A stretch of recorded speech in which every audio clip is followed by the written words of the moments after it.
Good afternoon. My name is Nick Hudson, and I am here to share with you my research and argument about the security of cloud-based storage.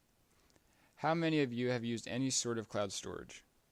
Whether it be iCloud, Google Drive, Dropbox, or any other tool that you have used to store data that can be accessed through the internet. Now, out of the people that raised their hand, how many of you have used these services to store personal or private information? With this report, I focused on the security of cloud storage and examined the flaws in its security. Considering just how popular cloud storage is currently, I figured this topic would be fitting. I also took it as a chance to learn more about the storage tool I use quite often. I conclude that cloud-based storage lacks important security measures and leaves users' data at risk. Some of my key focus points for this report include how the security of cloud storage compares to other means of storage, the threat of hackers, third-party access, and placing trust in others. Before jumping right into my analysis of cloud storage, I figured it would be important to look at a different type of storage known as local storage. Local storage was the preferred storage method starting from the beginning of computers all the way until cloud storage came along. Local storage refers to data being stored on equipment that can be accessed locally.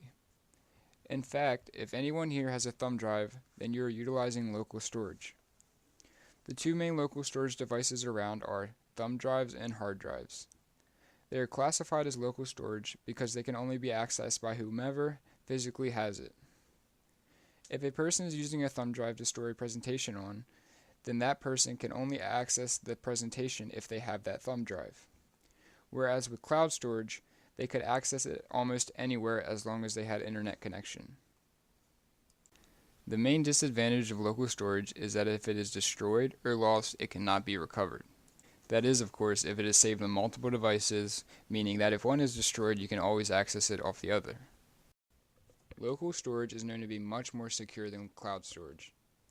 If a hacker wishes to gain access to something stored locally, then they actually have to go to the location of the device. Since a hacker's main goal is to stay anonymous, it is rare they will go through the risk of hacking a local storage device.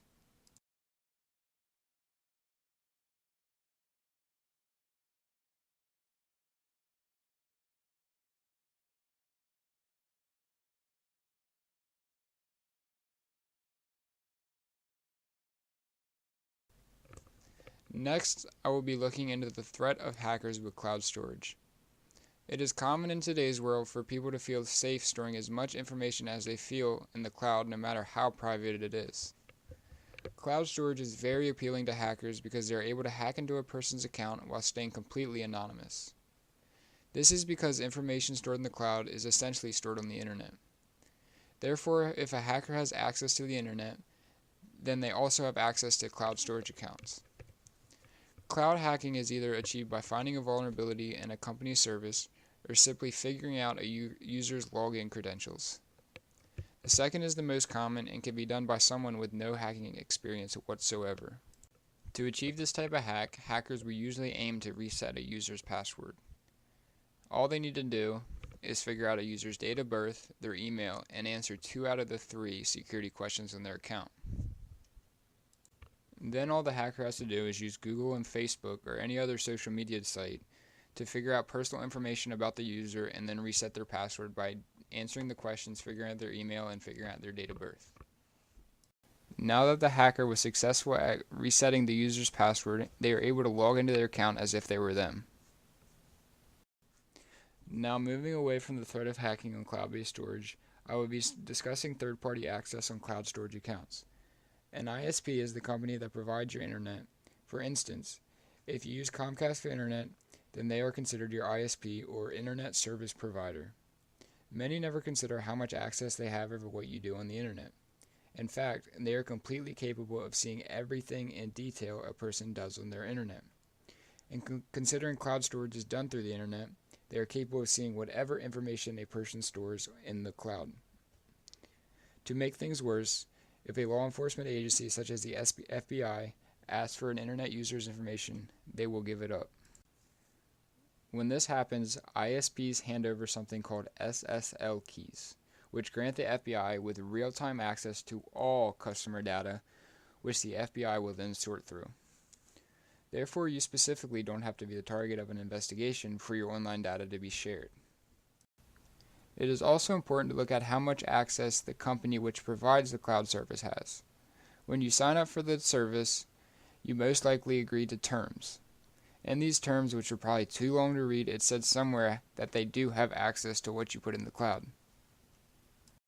Usually the company claims that they need access so they can provide ads that better suited for the user, which I'm sure most people could care less about. Lastly, I'll be touching on how users have to place all their trust in companies that are providing the cloud storage.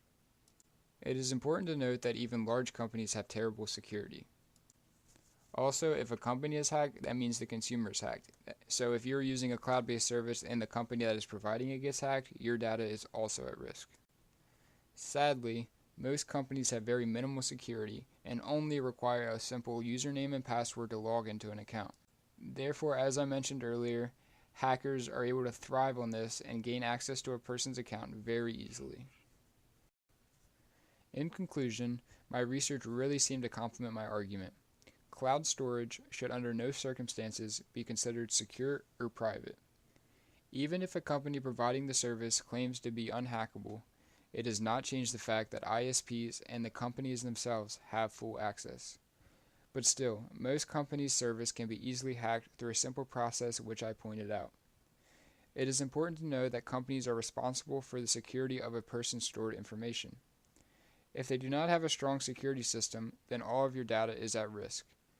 Moving away from localized storage in the early 2000s, I would have hoped to see an alternative that was more secure than what we got. Cloud storage without a doubt has its benefits, but good security is something it lacks. Does anybody have any questions?